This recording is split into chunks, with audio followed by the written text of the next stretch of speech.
Okay, we are live. All right, we are live. Okay, so welcome back to What's the Tea with South Suburban Family Shelter. So today we have a very special guest that I just love so much. She's so down to earth. So today we have Miss Abby, and Abby is our sanctuary and rapid rehousing case manager. Hi, Abby. How are you? Hi, good. How are you?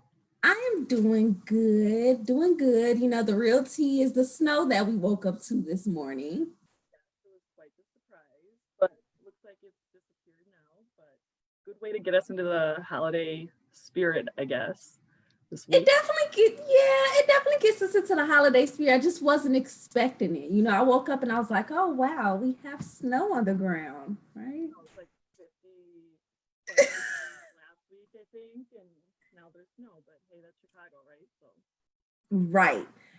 Okay, so we're gonna be waiting a few minutes before we get started. So as we are preparing to get started with our interview today, I want everyone to please make sure they're grabbing their tea or whatever they're having to drink today. Make sure you tune in, make sure you're sharing this video because we're gonna be talking about some good stuff today. Okay. Um, so just to kind of get started, Abby, so tell us like what brought you to the domestic violence field? What brought you to South Suburban Family Shelter in general? How did you end up here? yeah. So, well, like Angie said, I'm Abby, and I've been an employee of South Suburban Family Shelter's housing section in different capacities for about 6 years now. Um, I started here part-time as the sanctuary office assistant at the end of 2014.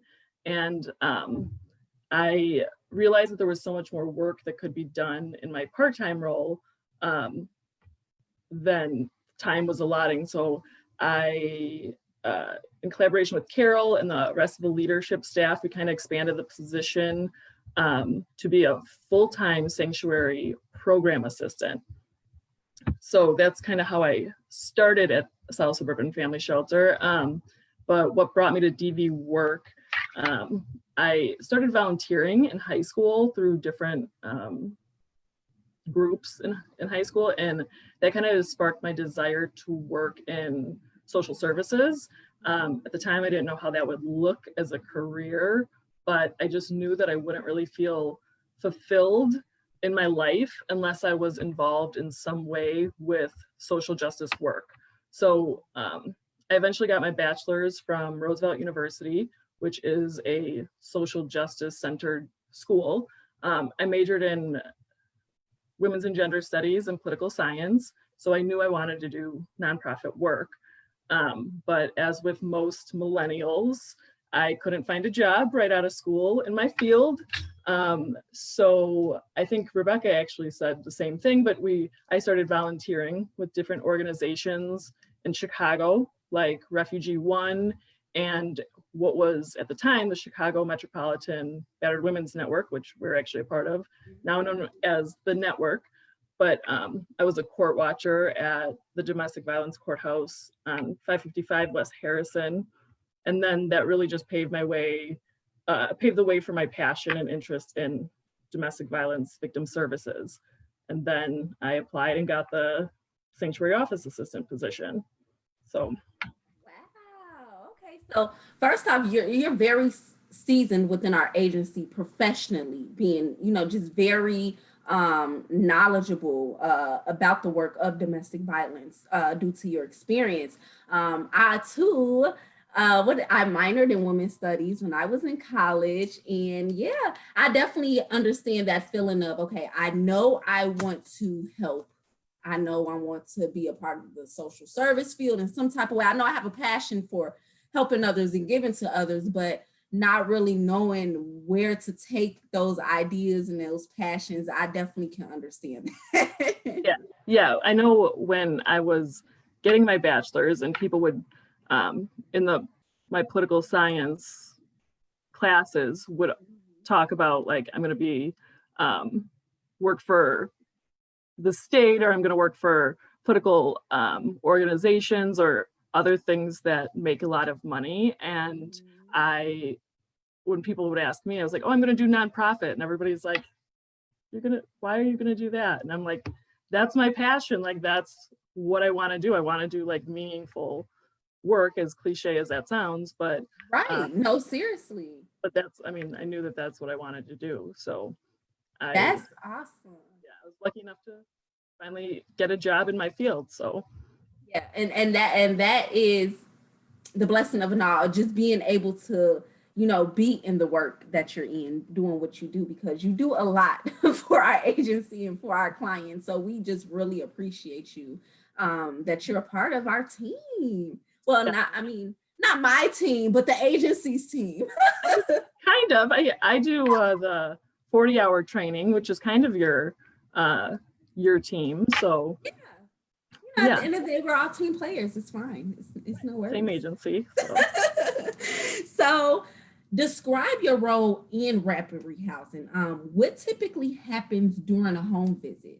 How does those typically look? So, well, I guess to start, I don't know if everybody watched Rebecca's tea on what is rapid rehousing, but it is I hope you did. Yes. Your homework. This is a sequel. But it is a new program to the agency. We've just finished our first fiscal year. So so a little bit of background. So the program is myself, the housing program manager, Rebecca, and then a housing navigator, Cecilia. So it's just us three, as well as Carol's our big boss, as I call her. But yeah, we're a small team, but once Rebecca and the housing navigator screen the client and find housing for them, which is really the big task, I would say, then I move in with the case management. So I don't really step in until the lease is signed. But the goal of rapid rehousing case management is to help the participants get connected to services and supports that will ensure their ability to maintain their housing after involvement with the program ends. So my case management focuses on encouraging participants to lead their own case planning and goal setting based on what they want from the program and services, rather than what I think that they need to do to be successful, which is the case with both sanctuary and rapid rehousing. I constantly was telling participants, you only get out of the program what you put into it. So yeah, the ultimate focus is housing retention and helping that household build a support network outside of the program.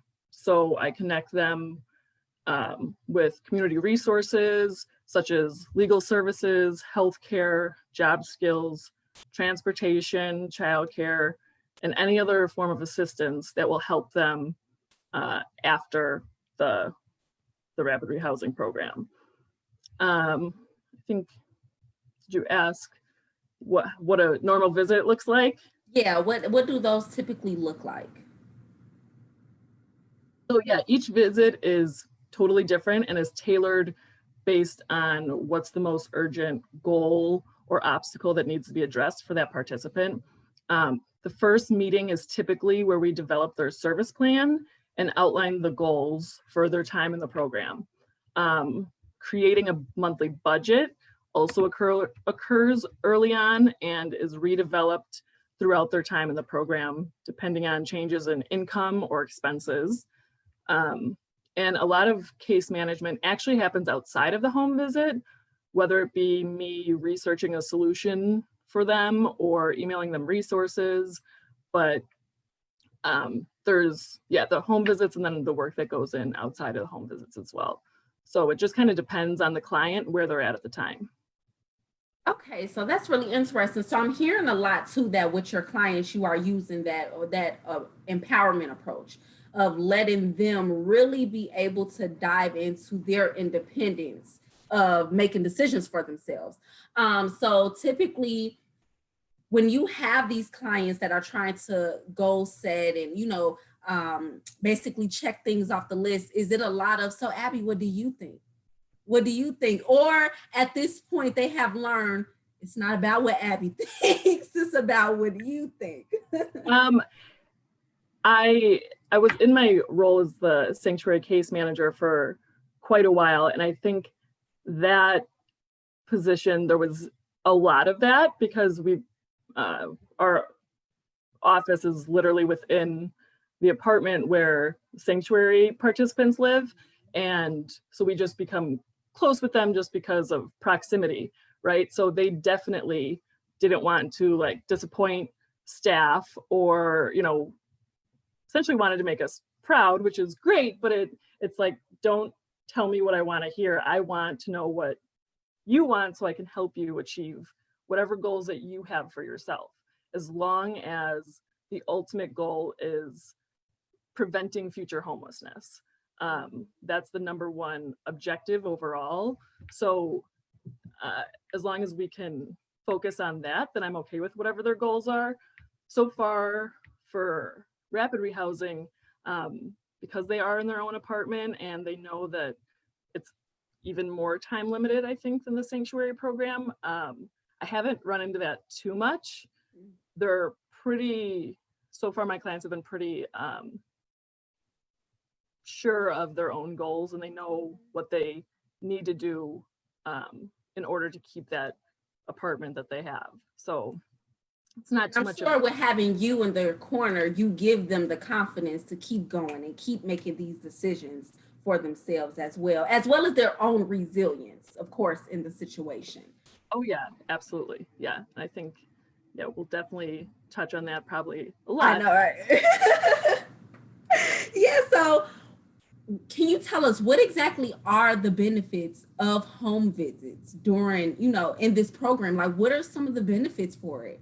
Yeah, so I think I'm the first in the agency to be doing home visits, and it's my first time doing home visits, actually. So that's the real tea. And it's your first, and it's just like, it seemed like you've just been doing this for years. It's for years. Well, it's still case management, but it is a little bit different because, again, like I said, it's not sanctuary it was my office, right next door to their apartment. So this is very different in that I'm going out into the community and into people's homes. Not that sanctuary is not, our participants' home. It definitely is, but it's not permanent, where this hopefully will be their permanent apartment.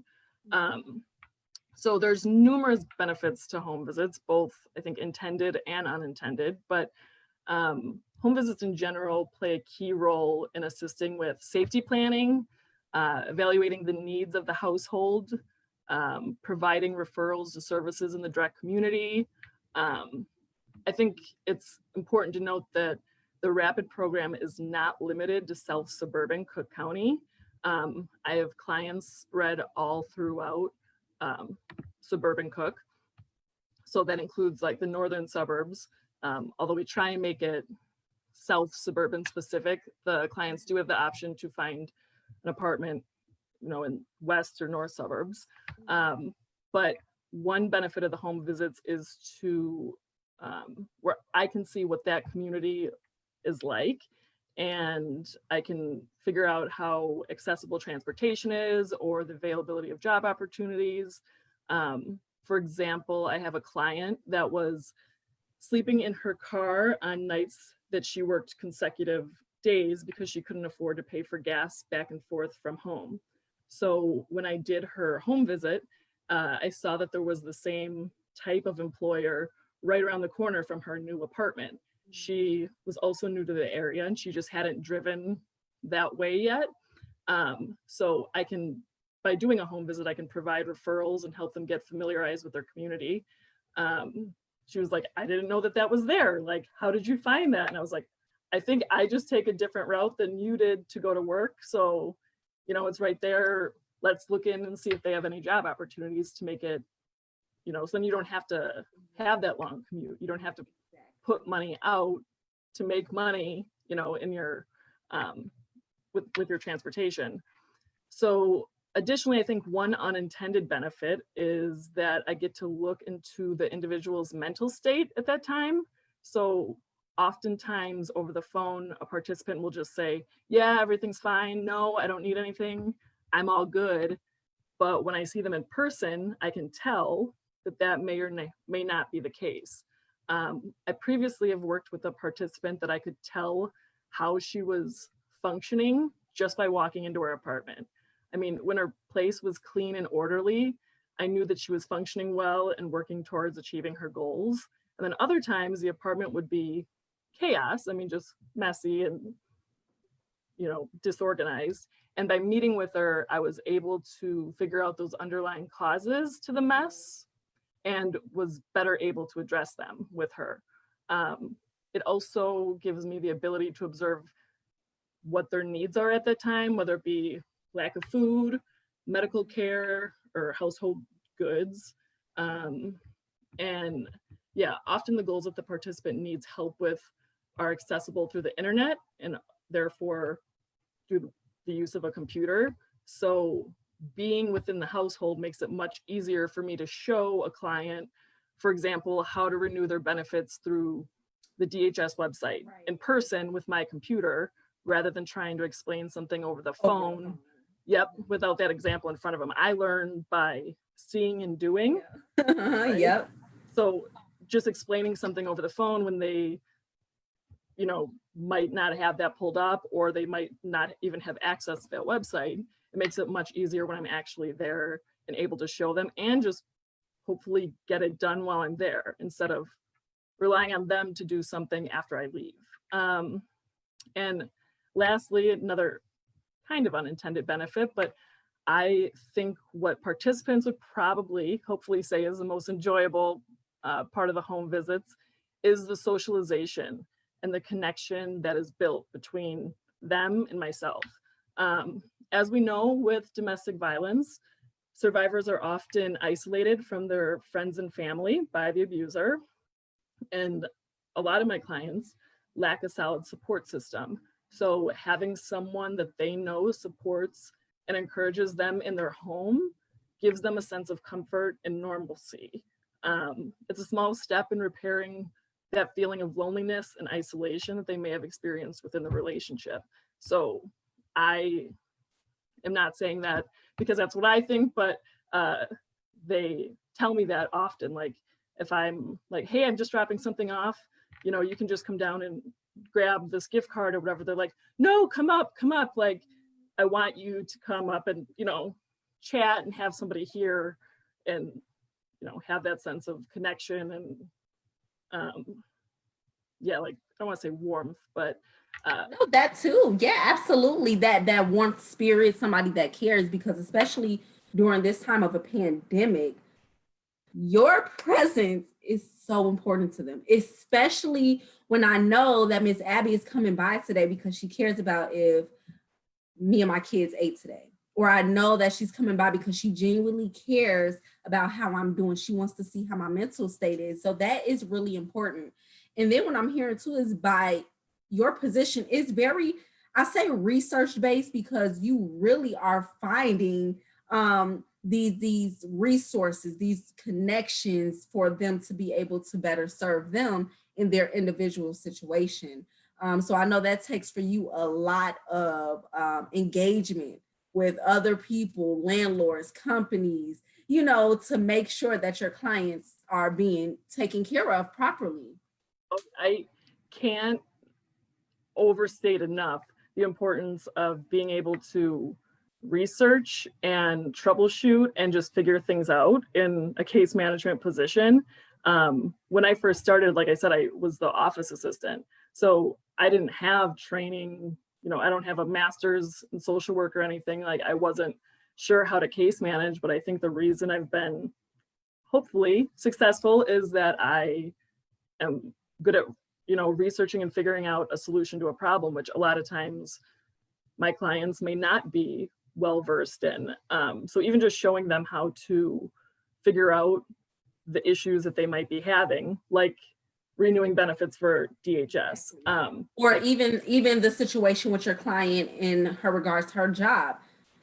Simple as that. That right there is like, oh gosh, thank you, Abby. If it wasn't like you had to research that to be able to figure it out, because if you're not from that neighborhood either, how do you know what they serve, what that town serves to their, to their town members? Yeah, absolutely. Yeah. And they might not know that I can go on that business's website and find their job listings or find their job application. They might just think like, oh, there's not a sign outside, they're not hiring. But I think one of the things with case management for sure is you absolutely never know what someone's obstacle is going to be or what the new thing of the day is, and you just have to figure it out. I mean, there is no rule book on how to troubleshoot a lot of these issues. So research is so important, and just being able to not be like, I don't know, I can't figure it out. It's right. Like taking it, especially with the program being so new. You can't tell people I can't figure it out, right? It's just like, okay, hold please, let me figure it out.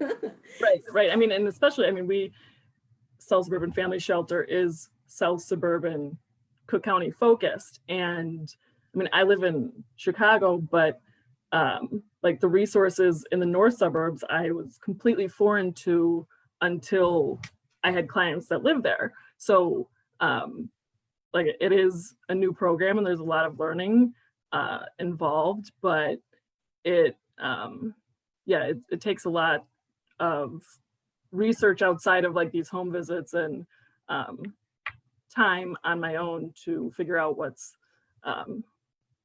will be helpful to the client and their community. So that makes a lot of sense. So with these families, with your clients, how often do you conduct home visits? So for each family, how often would you conduct that? Yeah, so the general rule is that I'm required to do a home visit with each participant once a month. In the beginning of my work with each client, it tends to be much more often than that while helping them get established. The more settled that they get and the less goals or obstacles there are to work with, then the visits become less frequent. However, each participant has different levels of needs, so it really depends. Yeah, I think sometimes like I have had clients that Rebecca, I tell her before I am going into a home visit, and I'm like, just so you know, I'm at this client's apartment, like about to go in, and she's like, how many times have you been there like this week or this month? You know, it's like, hey, they need help, and this is fine. I'm just checking on them. We're fine. I mean, yeah, it's just that's the client that needed support at that time, so I see them much more often. Other clients are really good about doing, checking in phone or email, so I might see them less often, but still a minimum of once a month. Okay, and I know that you also address safety, right? And that's very important, of course, within the social service field in general, honestly. So safety is very important. So what do you do to address their safety? How exactly do you, keep them safe? How does that safety plan work within case management? So I feel like I'm repeating this over and over, but each situation is different. So each safety plan is tailored to the individual client. But before speaking with the participant, Rebecca, Cecilia, and I meet to collaborate on the case. And that's where I get an idea of what the safety concerns may be. I think Rebecca talked about one of the clients that she was trying to house was still living with her abuser. So every single interaction that we had with that client prior to her leaving the household was very calculated, very safety centered. Like, we did not want to compromise her being able to leave that situation in any way. Then there's other clients that, are completely removed from their abuser. Maybe they live in a different state now, or the abuser is not really an imminent threat, as terrible as that sounds. But some things that we do is, yes, as you said, create a safety plan. I've referred to our court advocates if they want to get an order of protection or just discuss what their rights are. We can help figure out custody arrangements. So if they share a child with their abuser, then can help, like let's set up the the passing off of the child at a police department or somewhere safe. So first of all, they don't know where you live, and second, you're not going to their home and then their territory, so to speak. We also never disclose any personal information about clients without prior written authorization from that client. I also bring up technology and social media at some point. So for example, making sure their social media location sharing isn't on. A lot of people don't know that that's a thing. Yeah, social media is a big one, especially with the locations. Yes, I mean, because you can figure out where whether it's Snapchat, Instagram, or Facebook, you can turn that sharing on, which can be a good thing and a bad thing, depending on who's looking at it. But asking if anyone has access to their password or their accounts on their phone. And just one of the most important things for me is personally making sure that I in no way jeopardize their safety. So that means making sure that no private information is shared via phone or email. I very, very, very rarely ever leave a voicemail. And if I do, I don't give away who I am and the program that they're in. So often survivors think I moved and I changed my number or blocked him, so he can't figure out where I'm at. I'm good. I mean, I hear it all the time without realizing that all these other means of communication and tracking can be utilized. So that means it may be going to the children's school and ensuring the abuser doesn't have access to your new address records. Could be getting a PO box so their address isn't listed anywhere. I mean, any of those different factors are things that we take into consideration for their safety. And I like how, I wouldn't say I like how you explained it, but we do speak about that a lot, that safety planning is very personal. And what I mean by that is my safety planning may look different from somebody else's because it could be two different situations. And so I know that's what we explain a lot. That's why it's so important that you do reach out to our agency to get in touch with our advocates so they can work directly with you, because everybody's situation is different and there is really no cookie cutter to really go about a domestic violence situation in special regards of being safe. Yeah, and I think that's another part of the home visit, right? Is if I know that maybe the abuser lives in the same community, is like within the household, how would you leave a situation if they showed up? Or, just you can really tailor the safety plan to that individual based on, being in their environment and kind of getting a feel for what the reality of, like I said, their situation is. Right. And like you said, it's so special to be with them in person, because by phone, Abby, I'm fine. No, seriously, we're on the other end of that line. I could have been having an emotional breakdown and you wouldn't have known that. Yeah. Right. So that's definitely really important. So what are some obstacles your clients face while being in this program? And what could others do to help if they want to help your clients or help within your program? What could we do? Yeah. So one of the biggest obstacles that we face and that domestic violence victims face is the total lack of affordable housing, especially in the Chicagoland area. I mean, that's whether you're a survivor of domestic violence or not, as we know. That's a known fact. Yeah. Illinois in general, our housing is almost by definition not affordable almost anywhere. But luckily, finding housing is the responsibility of our housing navigator. So all of those obstacles are more her field. but I address the obstacles they face in keeping the housing after they've signed that lease. So just to name a few, most participants struggle with credit repair, finances and budgeting, childcare, transportation. I can't emphasize those enough. Health, lack of support system, legal barriers, mental health struggles. I've seen a lot the impact of trauma or traumatic brain injury, PTSD on their functioning. And really for me, the biggest challenge is trying to create a realistic budget in order to afford rent.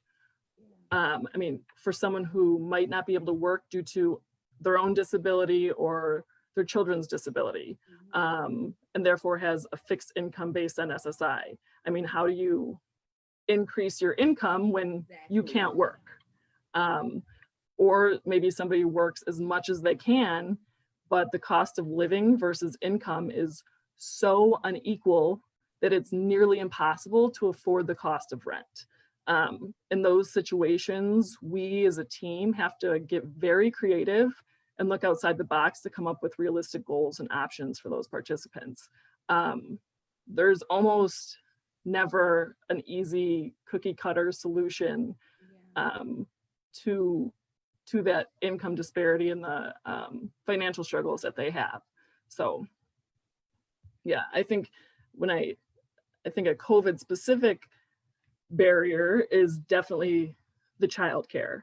How I have a client with 4 children, and one's an infant and others have disabilities that prevent them from going into childcare. So not only in a regular everyday life, childcare is difficult, but especially during COVID. I mean, how do you, places aren't open, or if they're asthmatic, maybe the effects of potentially getting COVID is so dangerous for that child that you don't even want to send them.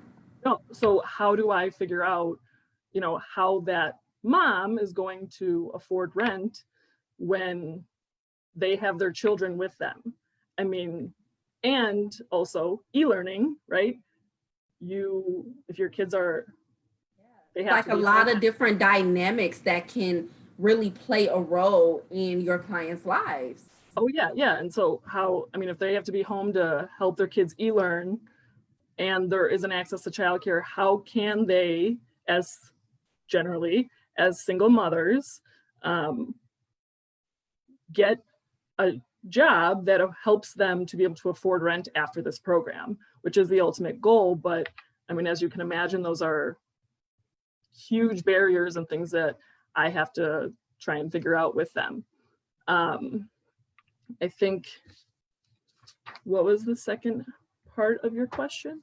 So if others want to help, or is there a way to help, a way to give? I know we get a lot of calls all the time. Hey, I want to come cook for your clients, or I want to do. And though we really appreciate it and we thank you so much for reaching out to us, there is a sense of confidentiality and safety that we have to keep between the two.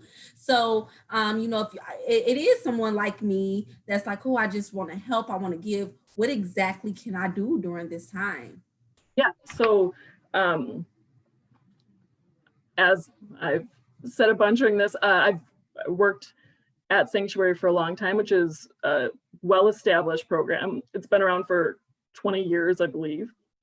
So we have different funding sources for that, and a good donor base there, where Rapid is a new program and our funding is much more limited. It's almost strictly for rental help with paying rent, and then a little bit of supportive services. So I'm very limited in what I'm able to help the clients with financially. One of the things is also at Sanctuary, they move into a fully furnished apartment that we furnish as an agency, where the Rapid program, you are signing a lease and moving into an apartment just as anyone else would, but it's often with just the clothes that you had on your back, right? So when they're moving in, they have nothing. they don't have furniture, they don't have a microwave or a bed. So definitely one of the biggest struggles and the things that go towards a lot of my time is helping clients get furniture and get those household items that they need. So as you mentioned, confidentiality is a big focus.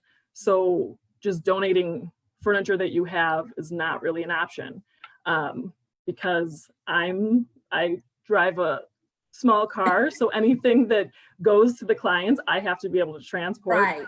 Not necessarily a bed set can fit in there. No, and yeah, and like I said, our funding is super limited. So being able to, rent a truck just for one twin size bed isn't economically sound, I guess. So we really, really look for gift cards to be able to purchase furniture. Beds are surprisingly, they're hard to come by. So a lot of my clients start out sleeping on air mattresses or whatever they can find. But yeah, definitely gift cards for those type of things. Also just stocking apartments. So I do have a wish list that I have them fill out, like things that they need, whether it be sheets, towels, pots and pans, silverware.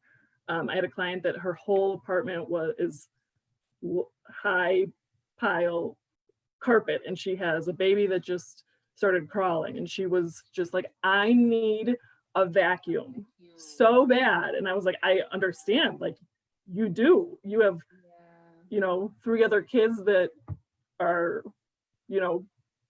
tracking food or whatever all over, like you do need a vacuum. So just like finding that was a big obstacle, I guess. So whether it be, if somebody wants to donate household goods, you could bring those, I think, to the admin office and I can bring them to the client.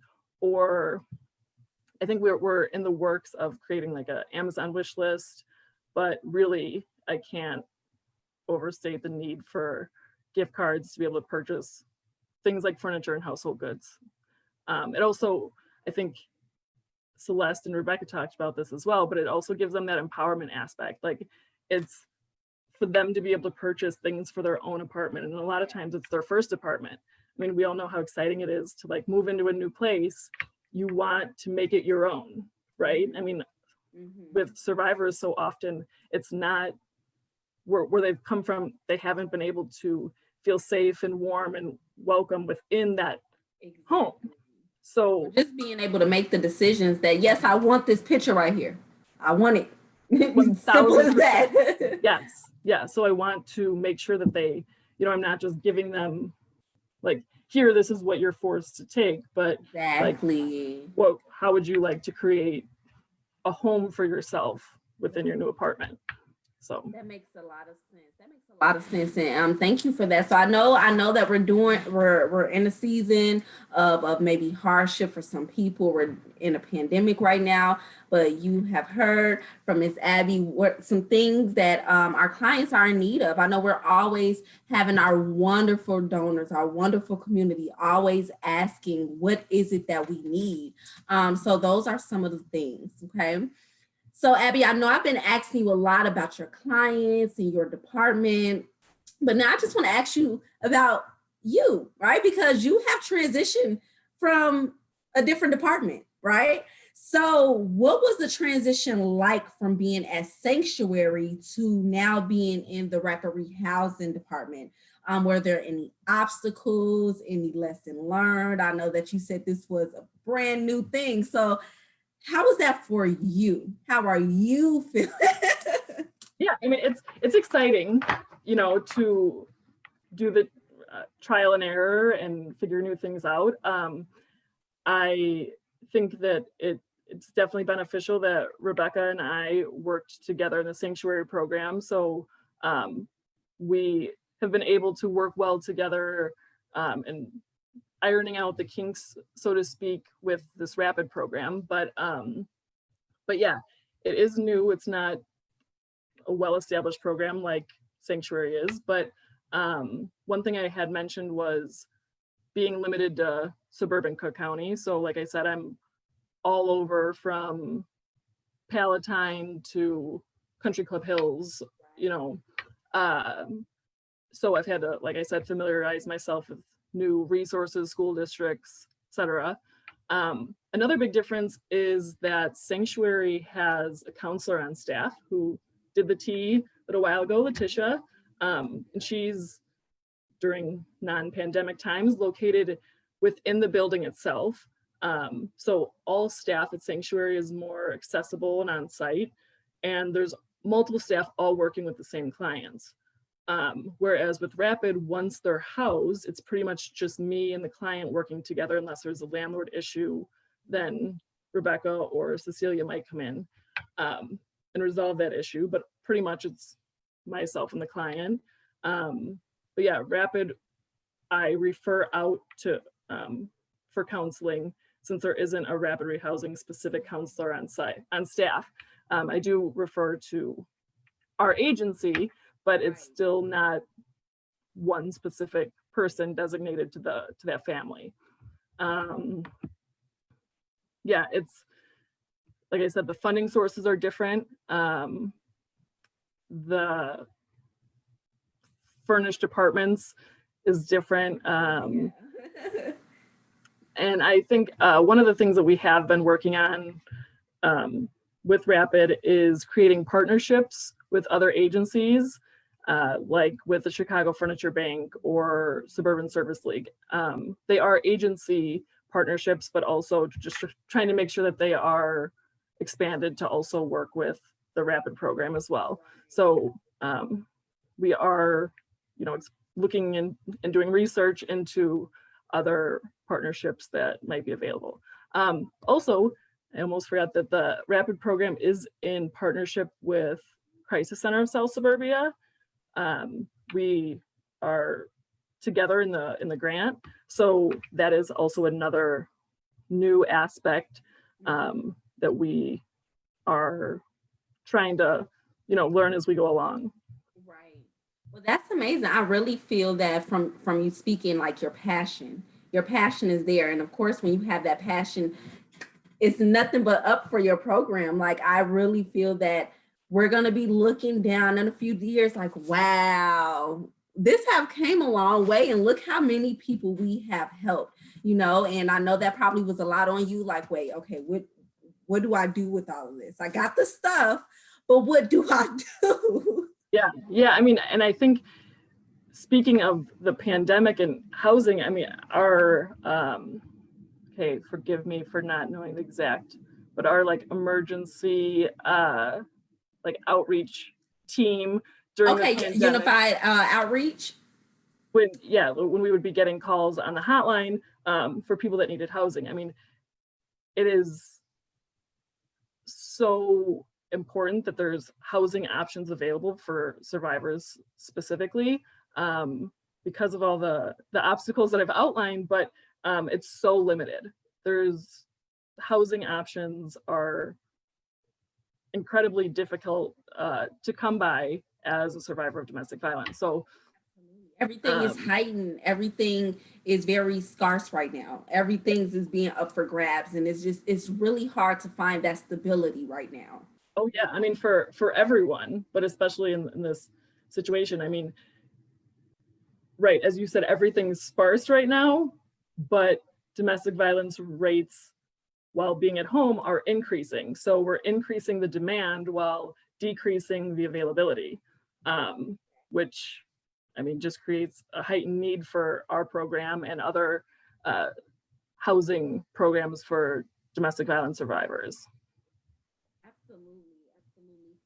So I know we're getting to the end. So lastly, I know that you spoke about how there's different steps for our clients to go through, maybe before they're even in their own apartment, right? So you have to see a lot of our different staff members. So how exactly do you build that rapport with your clients? How is trust really a big factor? Because I know it's like, okay, I don't know if I really want to, open up and speak to you all, but I feel that our agency has a really strong foundation of building rapport with the individuals we encounter. So how do you build the rapport with your clients? Yeah, I mean, rapport building is huge in any social services, but number one, I think goes without saying, but will always be respect. When you give respect, you get respect. But I think it's super important in case management in general to lay out and follow through on exactly what your role as the case manager will be and what you expect of them as the program participant. Figuratively speaking, I meet them where they're at and stay client-centered, which to me means making sure they have a major say in identifying their goals and service needs, and that there is shared accountability. So the goal of case management is to empower people, draw on their own strengths and capabilities, and promote an improved quality of life, however that looks for that individual. So once those roles are clearly defined, everything from there on out generally runs smoothly since we both know where we stand. Other things I think are super helpful in rapport building are basic interpersonal skills like eye contact, calling by name, remembering details, active listening, having a positive, friendly, and confident composure, keeping healthy boundaries, maintaining confidentiality. When participants feel a connection with their case managers or whoever the service professional is, the likelihood of them trusting you and succeeding increases. For me, I like to show that I understand their situation and have a genuine interest in improving their independence. And lastly, I think the approach that you take with your clients is important. So being dictatorial never works. Rather, I approach my clients as a person who is interested in understanding their life's challenges, but I also have the expertise to be able to assist them. I mean, there's often times where I have clients that have a master's degree and could be an executive of, of a business, and me as a 31-year-old case manager, they could be looking at me like, what can you do to help me? But just defining our roles, like I'm not here to tell you what you should do with your life in order to be successful. You know what you have to do, but if you need me in any way, I'm here to support you. Yes, whatever that support looks like is what I, hope to do with them. So I think that goes a long way. Also, if anyone knows me, I also try and use humor a lot. I think that also helps as well with both the kids and the participants. So yeah, it's really just how you carry yourself and, just giving that respect and empowerment that they need and deserve. Yeah, and I definitely hear that difference between that empathy and sympathy. Definitely, you definitely understanding and not judging, listening. That empathy part is very, very important. Yeah, so yeah, I really want to thank you for being here on What's the Tea. I know for me, just personally, in college I worked at a domestic violence sanctuary before, so I love always talking about sanctuary our rapid rehousing program, because I don't think people really understand that during that time of being with the clients, that relationship, that rapport with them, that support is just so needed, so powerful, more than what people think. There's a lot that goes on behind, closed doors that you all do with them to help them with their resilience in bettering, their situation of living the life that they want to, violence free. So I just, thank you so much for getting on here and speaking about rapid rehousing and your experience as an advocate, because even though you said you all just came up on 1 year fiscal year, you all are doing amazing. And for you to have been helping, with Rebecca to build this up from the ground, of course, with Carol and everyone else, you all are doing an amazing job. So is there any last words or anything that you would like to say before we do get into our questions? No, I mean, just as you were kind of touching on, housing doesn't end. I mean, there's never a time where our work, stops and we can relax and it's home free. I mean, we've been working. I mean, I can't give Rebecca enough credit for how much work she's been doing during this pandemic. I feel like a lot of people have been doing, have been able to, I don't want to say relax because it is a pandemic, but, kind of take a step back and, but Rebecca's work and Cecilia's, I mean, finding housing for these clients during a pandemic has been a major struggle. So their work has been amazing, and I really want to give them all the credit for continuing to meet with clients and help them in any way that they can during this whole thing. I mean, not only did Rebecca have to deal with Rapid, but she also still had Sanctuary as well. So she has a lot on her plate, and I think is doing a great job during this whole situation that we're in. And see, that's how we are at an agency. It's like, yeah, but don't talk about me, but because they did the stuff, right? But that's how we are. What would we say? No, we're not in the same department, but we're still the team. And oh yeah, for sure. We are very appreciative of our staff members, because as an agency, we just see that our staff members work really, really hard to serve our community. So we definitely, even though they're not on here, Cecilia and Rebecca, we're talking about you, but in a good way. And we thank you. Mm-hmm. And Sanctuary staff too. They're important as well. And our counselors, because like I said, I've referred to them. I've referred to our, our court advocates.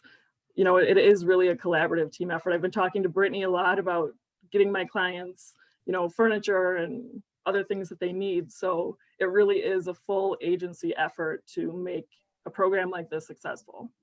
Yes, everyone's doing such an amazing job, but you, right? You are doing so amazing. So Zach, so what's going on as far as our questions? Are there any questions in the chats? So we have one question and a lot of other positive feedback and comments. So I'll go ahead and give you the one question. Abby? Abby's like, wait, how many questions? I already can see who it's from, but go on.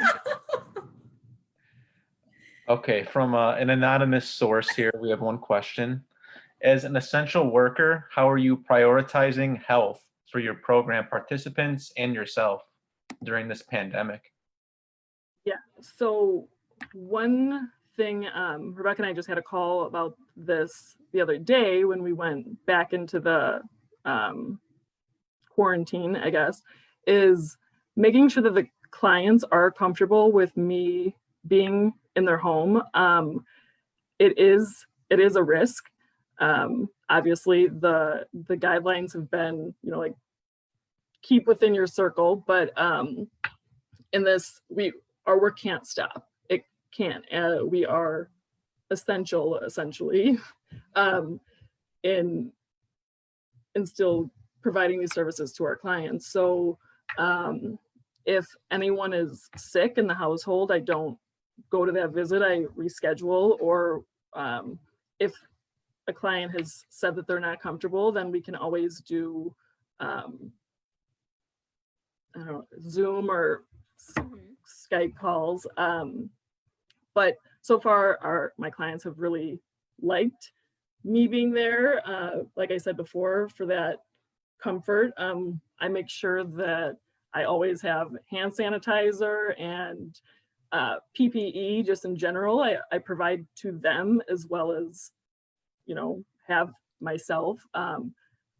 Myself and the client are always masked up. Sometimes it's hard for the little kids to wear a mask, especially within the home. They don't understand, but we do our best as far as that goes. I stay distant from them. Unfortunately, there's no holding the babies or anything like that. That's usually the perk of the job. Like was it Sanctuary, I was always the baby whisperer, but So yeah, just making sure that everyone's safe and healthy before I go. Also, for myself, I know that me going into their homes could be posing a risk. So unless I'm doing a home visit or seeing a very small group of people, I'm not, going out or doing anything extra, because I know what the risks are to my clients. I would, hate for something like that to happen. So yeah, I think just being very conscious and aware of the situation, and knowing like our health and safety is still number one. So I don't need to do a home visit if that's not the safest thing at the time. So yeah, I think it's generally what we've been doing. And I would say that since the Rapid program started, we've pretty much only been operating within this pandemic landscape. So we don't really know too much different. Right. Yeah. So I It's think a great thing to point out, Abby. Yeah. So it's not like it was easy and then, we had this major change happen. Finding apartments and talking to landlords and moving clients in and doing these home visits has all pretty much been during the pandemic. So it's kind of good. I mean, hopefully it'll get easier after this is all done, and but it wasn't such a total change for you or your clients. Right. Absolutely. Yeah. This is just the way it is, Right. This is all they know right now. Right. So thank you for that. Zach, is there any more questions, or was that still our one and only? That was the one and only. I'll pass it back to you, Angie. Thanks, Zach. So yes, we do want to thank you, Abby, again. Thank you for being here with us. We also want to thank those who are tuning in and listening to tea today. We do want to send a very, very, very happy holidays. I know it's a few days early. Maybe I'm just hungry. But we do want to say happy holidays. And like we always say, tune in next week for tea, right? Same day, different time, different tea. And we want to thank you so much. I'm Angie, and we have Abby, and have a great day. Thank you.